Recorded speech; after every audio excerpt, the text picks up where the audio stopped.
Horlamanın uyku apnesi nedeni yutak bölgesindeki dokuların gevşeyerek burayı daraltması ya da hava yolunun tıkaması. Bizim amacımız buranın açılması. Peki burayı nasıl açıyoruz?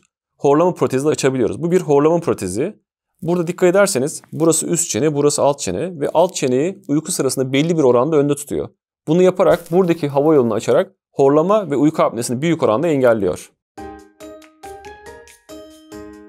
İnternette satılan protezler genelde standart protezler, yani herkes olacak şekilde tasarlanıyor.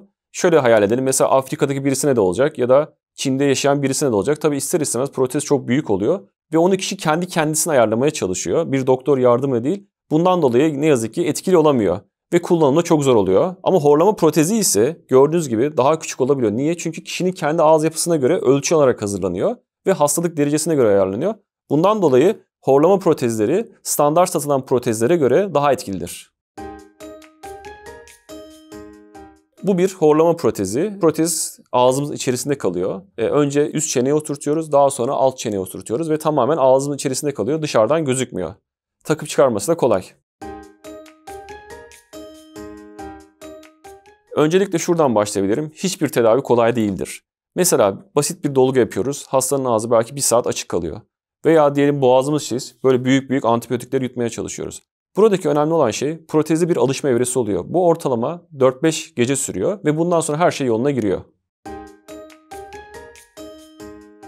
Horlama protezin en büyük avantajlarından bir tanesi kullandığı ilk geceden itibaren etkisini göstermesidir. Tabii bazen kontrol seansında gücünü de arttırmamız gerekebiliyor. Horlama protezi dişler üzerine yapılıyor. Aslında hastalar bazen şaşırıyor. Yani dişle horlamanın ne ilgisi var diyor. Aslında hiçbir ilgisi yok. Protez alt çeneyi önde tutarken bu kuvveti dişler üzerinden sağlıyor. Burada tabii ki dişlerimizin sağlıklı olması gerekiyor ve takmalı çıkarma olan protezlerde zorluk olabiliyor. Özellikle tamamen dişsiz olan vakalarda, damak kullanan hastalarda zorlanabiliyoruz. Çünkü horlama protezi bu damakların üzerine yapılacağı için çoğu zaman da bu damaklı protezlerin uyumları da kötü olacağı için tedavi olumsuz olarak etkilenebiliyor. Ama bunun dışında dişlerimiz varsa, kaplamalarımız varsa, implantlarımız varsa gözü kapalı her türlü yapabiliriz. Horlama protezi sizin kendi kas yapınıza göre yapılıyor ve alt çeneyi alabilme miktarınıza göre yapılıyor. Herhangi bir zararı olmaz. Öncelikle biz bireysel olarak ağızdan mı ya da burundan mı nefes alacağımızı kendimiz karar veremeyiz. Bu bir reflekstir ve bu refleksi beyin ayarlar. İdeali tabii ki burundan nefes almaktır.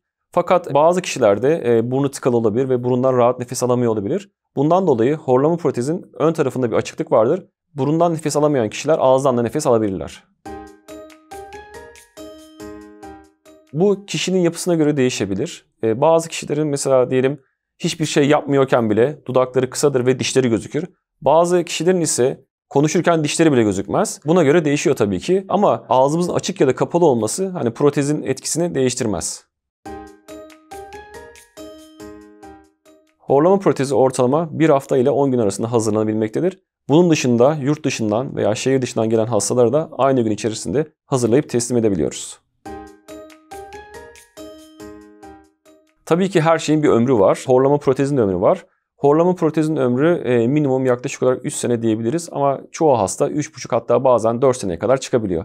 Ama biz minimum aklımıza tutacak olursak 3 sene diyebiliriz. Sonra eğer protez deforme oluyorsa yeniden yapılması gerekir.